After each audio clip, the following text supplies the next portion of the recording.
Hi hello അസ്സലാമു അലൈക്കും. എന്തൊക്കെയുണ്ട് എല്ലാവരും വിശേഷം? എല്ലാവർക്കും സുഖം തന്നെയല്ലേ? അൽഹംദുലില്ലാ, ഞങ്ങളും സുഖമായിട്ട് പോകുന്നുണ്ട്. അപ്പോൾ എല്ലാ കൂട്ടുകാർക്കും നമ്മളെ പുതിയ വീഡിയോയിലേക്ക് സ്വാഗതം. അപ്പോൾ നമ്മൾ ഇന്നത്തെ വീഡിയോ നമ്മളൊരു പൊരിച്ച പത്തിരിൻ്റെ റെസിപ്പി ആയിട്ടാട്ടോ വരുന്നത്.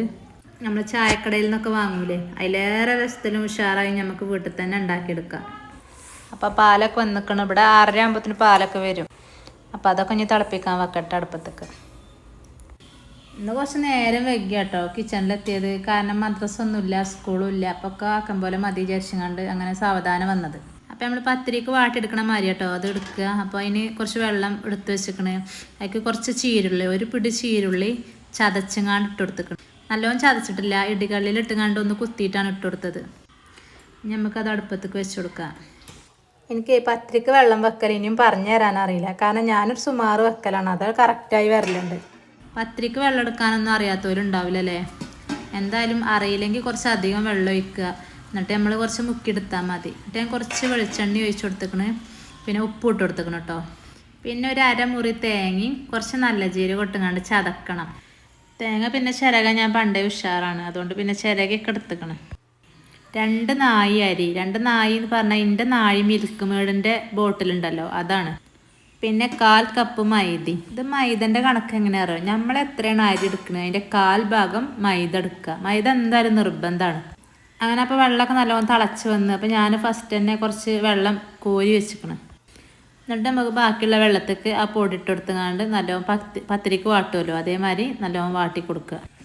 ഞാൻ എടുത്ത് അളന്ന് വെച്ച വെള്ളം കണക്കേനി കേട്ടോ. ഞാനതിങ്ങനെ മിക്സ് ചെയ്ത് ഇങ്ങോട്ട് ഇങ്ങനെ നിൽക്കുമ്പോൾ തോന്നി വെള്ളമില്ല തോന്നി. പിന്നെ നമ്മൾ അടുത്ത വെച്ച പാട്ടയത്തെ വെള്ളം മൊത്തം ഞാൻ ഒഴിച്ചു കൊടുത്തിക്കണം. അത് കറക്റ്റാണ്. പിന്നെ നല്ല ടൈറ്റ് ആവരുത് മാവ്, കുറച്ച് ലൂസാവും വേണം. എന്നിട്ട് ഇതൊക്കെ ഒന്ന് വാട്ടി കഴിഞ്ഞിട്ടൊന്ന് അടച്ച് വെച്ചാൽ തന്നെ അതിൽ നിന്ന് കണ്ട് തന്നെ പൊടി നല്ലോണം വേവും. ഇനി പത്തിരിക്കാണെങ്കിലും പൊരിച്ച പത്തിരിക്കാണെങ്കിലും ഒക്കെ ഇങ്ങനെ പൊടി വാട്ടിയെടുക്കുമ്പോൾ ഒരു 10 മിനിറ്റ് ആ ചൂട് കൊടുക്കുക നമ്മൾ അടച്ച് വെക്കണം. അപ്പോൾ നല്ലോണം പൊടി നല്ലോണം കുഴയും. ഞാനങ്ങനെ ഇട്ട് ചെയ്യൽ. അപ്പോൾ കണ്ടോ ഞാൻ മൊത്തം വെള്ളം ഒഴിച്ചു കൊടുത്തു. അപ്പോൾ അത് കറക്റ്റാണ്. എനിക്ക് ഈ ചക്ക ഒരു കമ്മട്ടാണ്, കാരണം ഞാനവിടെ ഒഴിക്കണത് കറക്റ്റ് ആവലുണ്ട്. ഇനി അഥവാ കയറുകയാണെങ്കിൽ തന്നെ കുറച്ച് വെള്ളം മുക്കിയെടുത്താൽ മതി. അപ്പം പിന്നെ വേണമെങ്കിൽ ഒഴിച്ചും കൊടുക്കാമല്ലോ, അങ്ങനെ ചെയ്താൽ മതി അറിയാത്തവരൊക്കെ ഉണ്ടെങ്കിൽ.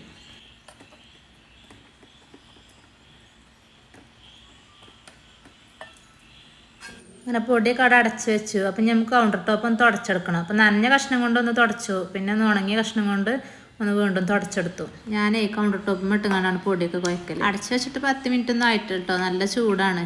അപ്പം നേരം ഇപ്പം തന്നെ കുറേ അയക്കണത്. നേരം വൈകിയല്ലേ കിച്ചണിക്ക് വന്നത്, ചായക്ക് കടിയെല്ലാം ഉണ്ടാക്കണത്. ഈ ചായ ഉണ്ടാക്കിയാൽ മതി. കറിയായിട്ട് ഇന്നലത്തെ ചിക്കൻ കറി കുറച്ച് ബാക്കിയുണ്ട്.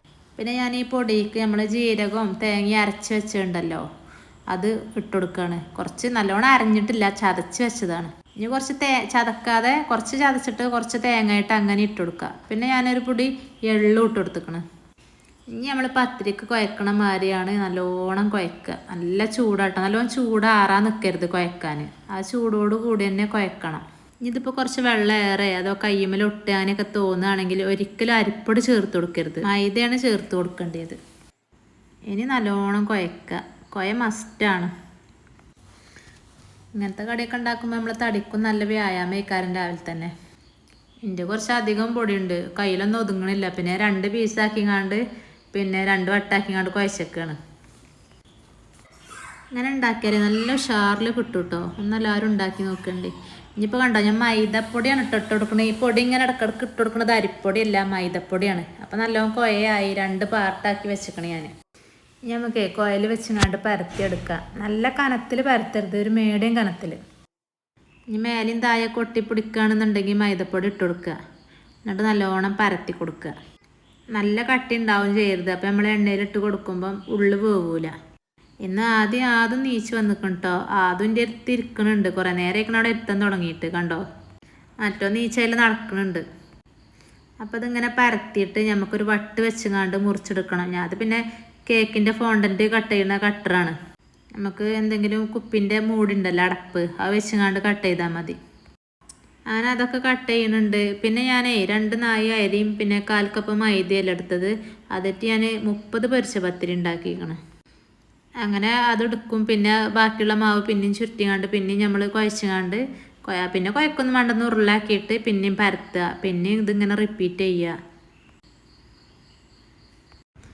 ഇത് ശരിക്കും രാവിലെ അല്ലേ, വൈകുന്നേരം ചായക്കടി അല്ലെങ്കിൽ ഒരു 10 മണിക്കൊക്കെ ചായക്ക് കടി അങ്ങനെ ഉണ്ടാക്കുന്ന കടിയാണ് ഞാൻ. പിന്നെ ഇന്ന് രാവിലെ അതാക്കായി അരച്ച് കണ്ട് അങ്ങനെ ഉണ്ടാക്കിയതാണ്. അങ്ങനെ എല്ലാവർക്കും ഇഷ്ടമായിക്കണം കേട്ടോ.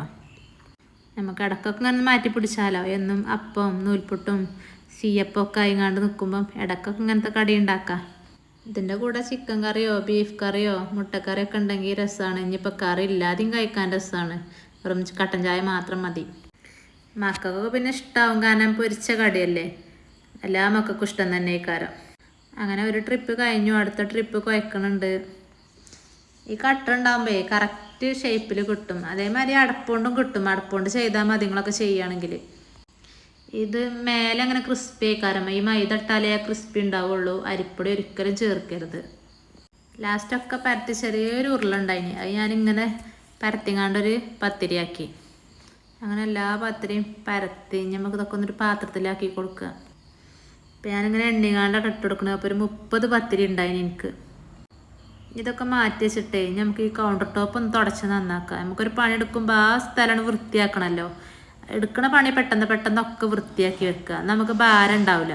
ഇപ്പം പാത്രങ്ങളാണെങ്കിലും എടുക്കണത് അപ്പം ഇങ്ങനെ മോറി വെച്ചാൽ നമുക്ക് പാത്രം അധികം ഉണ്ടാവില്ല മോറാൻ. അപ്പോൾ കണ്ട അവിടെ ക്ലീനായി. ഇനി നമുക്ക് പൊരിച്ചെടുത്താൽ മതിയല്ലോ. അല്ലെങ്കിൽ പിന്നെ അതൊക്കെ ആവട്ടെ, പൊരിച്ചലൊക്കെ ആയിട്ട് എന്നിട്ട് തുടക്കാൻ വിചാരിച്ചാൽ ആ നിർത്തം അങ്ങനെ ഉണ്ടാവും. നമുക്ക് പിന്നെ തോന്നൂല പണിയെടുക്കാൻ.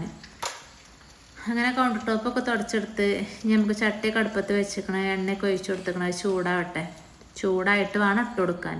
എന്നിട്ട് പിന്നെ സിമ്മിലിട്ട് അങ്ങനെ വേവിച്ചാൽ മതി. പിന്നെ ചൂട് കുറഞ്ഞതിനനുസരിച്ച് കൂട്ടി കൊടുക്കുക. ഉള്ളി വേവണമല്ലോ, ചെറിയൊരു ബ്രൗൺ കളറാവും വേണം.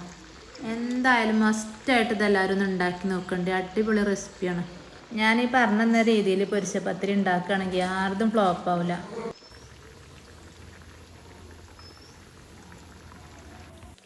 നമ്മൾ പത്തിരി ഉണ്ടാക്കണ അത്ര പണിയൊന്നുമില്ല. കുഴച്ചെടുക്കണ ഒരു പണി മാത്രമേ ഉള്ളൂ. പിന്നെ കട്ട് ചെയ്ത് കണ്ട് ഞാൻ പൊരിച്ചെടുക്കല്ലേ.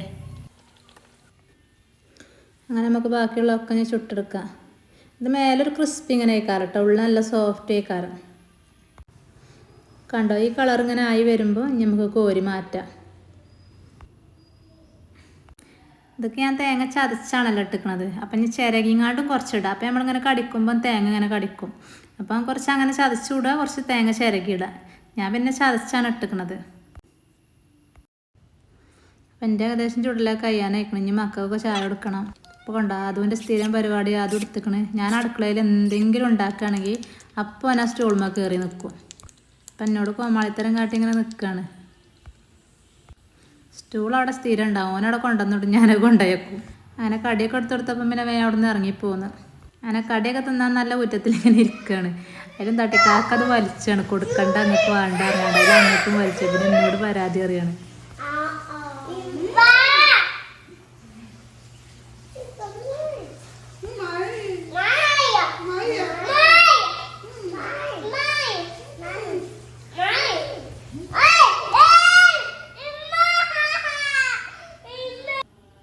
മൂപ്പർക്കാണെങ്കിൽ ഒന്നും വരെ കരയിപ്പിച്ചാൽ ഞാൻ ഒരു സമാധാനം ഉണ്ടാവില്ല. അങ്ങനെ പിന്നെ കറിയൊക്കെ എടുത്ത് അവർക്ക് കൊടുക്കുന്നുണ്ട്. ഇന്നെ ഞാൻ ബീഫ് ബിരിയാണിൻ്റെ റെസിപ്പി ഇട്ടിക്കണം. ഇനി നാളെ ഞാൻ അപ്ലോഡ് ആക്കുന്നുണ്ട്. കാരണം ഇതിലായ കുറച്ച് ലെങ്ത് അധികം പോകും നമ്മളെ വീഡിയോ. അപ്പം നിങ്ങളെല്ലാവരും വീഡിയോസ് കാണുമ്പോൾ എല്ലാവരും ഒന്ന് ലൈക്ക് ചെയ്യണ്ടി. വീഡിയോസ് കണ്ടു കഴിഞ്ഞാൽ പിന്നെ ലൈക്ക് ചെയ്യാൻ മറക്കും. അപ്പോൾ ഫസ്റ്റ് തന്നെ എല്ലാവരും ഒന്ന് ലൈക്ക് ചെയ്യണ്ടി, ഷെയർ ചെയ്യണ്ടി, കമൻറ്റ് ചെയ്യണ്ടി, സബ്സ്ക്രൈബ് ചെയ്യണ്ടി. അപ്പോൾ കണ്ട നമ്മളെ പൊരിച്ച പത്തിരി ഉള്ള സോഫ്റ്റും പുറത്ത് ക്രിസ്പിയും. അപ്പം ഇന്നത്തെ വീഡിയോ നമ്മൾ വൈൻഡപ്പ് ചെയ്യാണ്. അസ്സലാമു അലൈക്കും.